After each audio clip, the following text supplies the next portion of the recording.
team. We have never experienced, going out and playing a tournament where other sports are also involved. So yeah, definitely looking forward to it.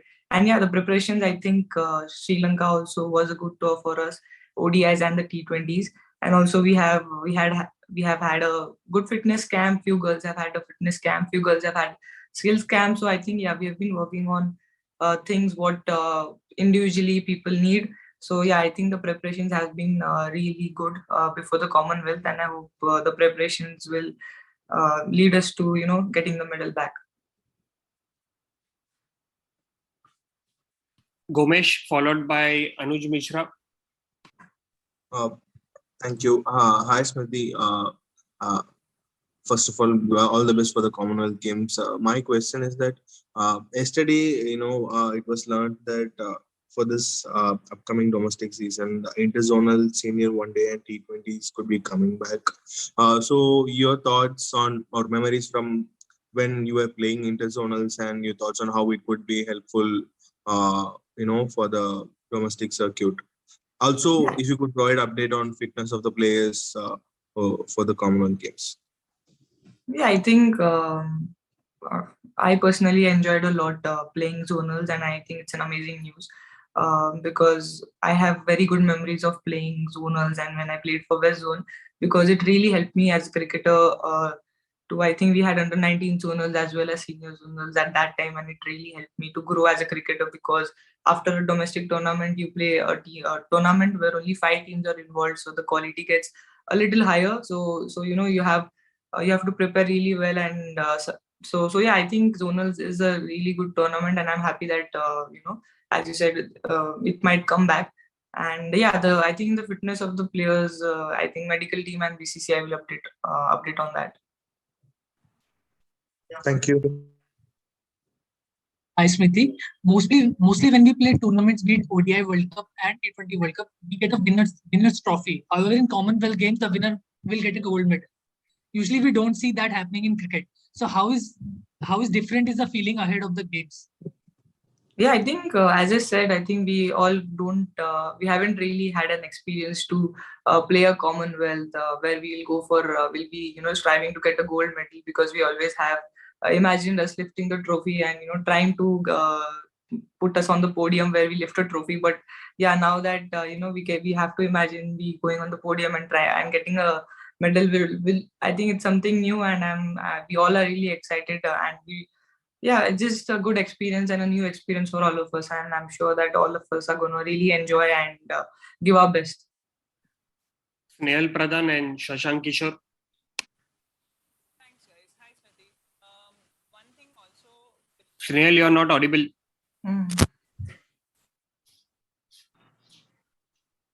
Can you hear me now? Yeah. Okay. One thing that is also likely to happen this season, which the BCCI domestic circuit is indicating, is also an under-16 tournament for girls.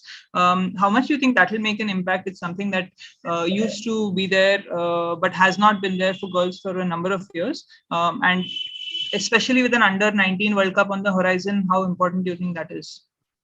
Yeah, I think under 16 tournament is a really important tournament, because I remember when I was 10 or 11 and I was trying to make it into under 19, I was always said that I'm too young for under 19, and there was never a under 16 at that time. So I'm really happy that it started again after 2 years, because it's going to help a lot of girls, because we have a lot of girls in that age group now who've started to play cricket, and so they'll get an opportunity to play in under 16 and then get ready for the under 19 tournaments. And then yeah, of course, it's going to be really helpful for all the girls playing the under 19 World Cup, because they'll have two tournaments, under 16 and under 19, to prepare themselves for the World Cup. So I'm happy that under 16 also, under 16 tournament is also going to start, as you said.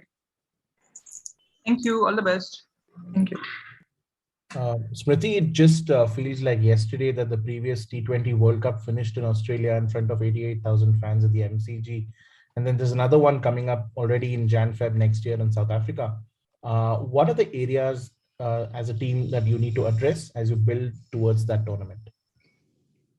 I think for us, it doesn't feel like yesterday for sure, because it's been we had COVID, and then we all went through different phases of life post the World Cup 2020. But yeah, I think the team did really well in that World Cup, leading into the finals. Definitely, we couldn't do our best on the finals day.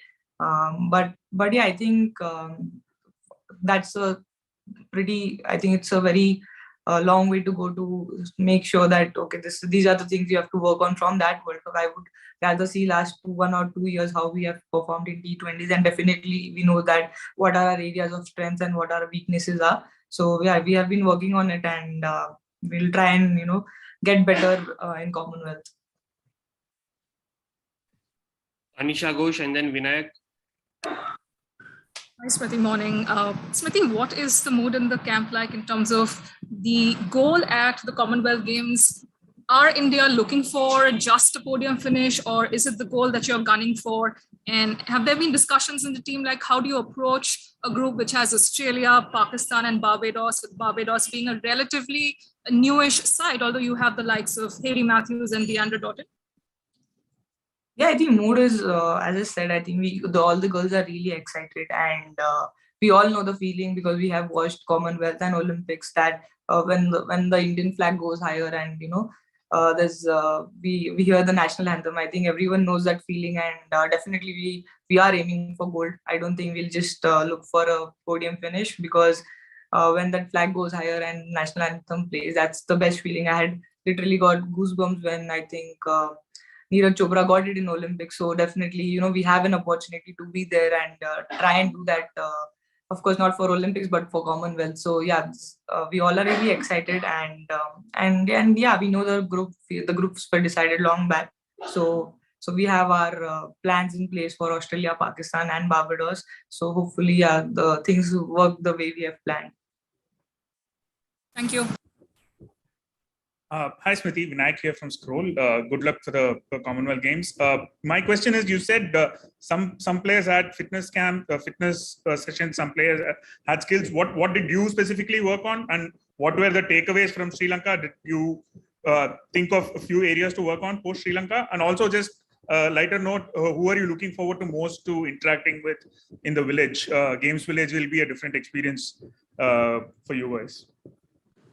Yeah, I came for the skill camp and also did a few fitness sessions. So it was a mix of both for me. So I had to find some time going back for a few days home, and then come back and do some skills and fitness both.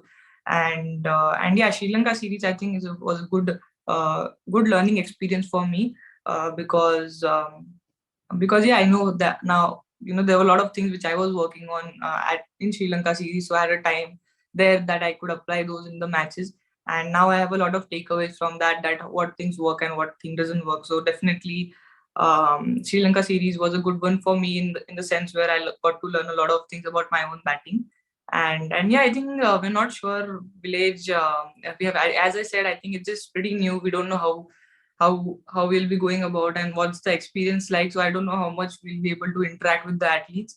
But I don't have anyone in particular, but I would just like to have conversations with different athletes, knowing what kind of training they do and all of that stuff. I think we did that a little when we did a show in lockdown, and it was amazing. I think we got a lot of takeaways. So I think meeting them in person would be amazing, and trying to know their game and share the experiences. I think that will be a good experience. Thank you. All the best. So we'll take 3 more now. Rahul Pandey, and then Gomesh, and then final one to Snehal. Hi, Smriti. Just want to ask, so first up, India meet Australia, and they have been on quite the cricketing high for some time in white ball cricket. Is there a sort of psychological advantage for the team when they play, the tough opponent or the big team early on in the tournament rather than in the later stages? Well, we have played them in the openers in quite a lot of tournaments. And I wouldn't say that, I would not term them big team or a small team, because I feel when you go and play a T20 tournament, every team is equal. On that day, I think, any team can beat any team. So I wouldn't term Australia as a big team and, make them feel good about that okay, they are a big team. So yeah, definitely in our head, Australia, Pakistan, and Barbados, all three games are important, and we'll go as it comes, like the first match, second match, and third match, rather than big team and all those things. So for us, every team is equal, and we want to go out there and win every match we can. Thank you. Best of luck. Hi, Smriti. So just taking up on from your previous answer, given the format, the way it's structured, you have three group games and then directly the knockouts. As you said, on any day, anything can beat any other team. A couple of good days or a couple of bad days could mean a lot of different things. So is that something that being discussed in the sense that start on a good note, start with a win, so that it would be easier going forward, because a couple of bad days could mean an early exit or something like that, because it's a very small group. Yeah, so I, like as I said, I think we are looking at it as like going out there and trying to win every match, not just one match and then think of what will happen and what can happen. I think that's a pretty long way to think. I would just say that we'll focus on we have, as I said, we have plans ready for three teams, and we'll go and try and win all the three matches. For us, that's the plan. We won't think that okay, let's win this match and it will be easier. So that's not, I think, that's not how this team is thinking. And luckily, I think we have developed a lot of match winners now in T20 cricket. So yeah, I think even if two or three batters and two or three bowlers click on that day, I think it will be our day. So that's one good thing which has happened over years, that we have now a lot of match winners in our team. Thank you and all the best. Final question? Yeah.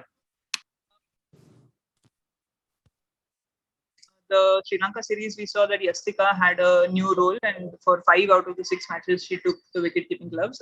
Richa is missed out from this particular squad. Can you just talk about, as being a part of the leadership group, the evolution of Yastika's role, and almost what Richa kind of needs to do to come back into the mix and the playing 11 and those kind of things? Well, I think Yastika did really well with the gloves in the domestic comp we had, and of course she's been batting really well for us in last 1.5 2 years. I think right from the Australia series also she had few good innings in the World Cup. So she's showing the signs of the batter who we can rely on. And so yeah, I think with her keeping also, I think I think just when there's a competition for a spot in the team, I think we are heading towards a good direction as a team, because we have 2 or 3 people who can keep and bat. So that's something which we all really wanted always, that we have competition for single spots. And yeah, for Richa, I think she is a match winner. She's a special talent, no doubt about it. But in last maybe 1 year, she couldn't. She's not able to do what she's capable of. So definitely, I think once she gets back to what she can do the best, I think there's no stopping for her. Thank you, Smriti, for your time. Thank you, everyone. Thank you. Thank you.